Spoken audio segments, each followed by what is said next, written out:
સુરતમાં મંદી વચ્ચે લુમ્સના કારીગરો દ્વારા પગાર વધારવાની માંગો કરી કામ પર ન ચડતા 500થી વધુ લુમ્સના કારખાનાના બંધ જોવા મળ્યા હતા। સુરતમાં મોંઘવારીનો પાર હવે મધ્યમ વર્ગ પર પડી રહ્યો છે, ત્યારે ડિંડોલી પાંડેસરા પ્રમુખ પાસે આવેલ ઇન્ડસ્ટ્રીમાં લુમ્સના કારખાનાઓ બંધ જોવા મળ્યા હતા। કારીગરોમાં પગાર વધારવાની માંગ સાથે કારખાનાઓ બંધ જોવા મળ્યા હતા। 500થી વધુ લુમ્સના કારખાનાઓ કારીગરો ન આવતા બંધ જોવા મળ્યા હતા, તો કારખાનાઓ બંધ રહેતા કરોડોનું નુકસાન થઈ રહ્યું છે। છેલ્લા 2 થી 3 મહિનાથી કારખાનાઓ બંધ જોવા મળી રહ્યા છે, જેથી કારખાના માલિકોમાં પણ ચિંતા જોવા મળી રહી છે। મારું નામ વિજય દિનેશભાઈ પટેલ। આટલા કારખાનાઓ બંધ છે, 50%થી ઉપર લૂમ્સ કારખાનાઓ બંધ છે। કારીગરોની માંગ છે કે ભાવ વધારો કરી આપો।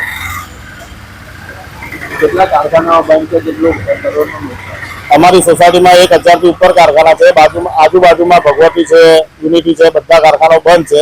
લાખો કરોડો રૂપિયાનું નુકસાન જઈ રહ્યું છે। અત્યારે જોવા મળે હીરા જેવી પરિસ્થિતિ જોવા મળી જ રહી છે અત્યારે, કેમ કે કારીગરોનું હર વર્ષે ભાવ વધારાની માંગના લીધે બંધ કરે છે, તેના લીધે હીરા કરતા પણ ખરાબ પરિસ્થિતિ થઈ રહી છે।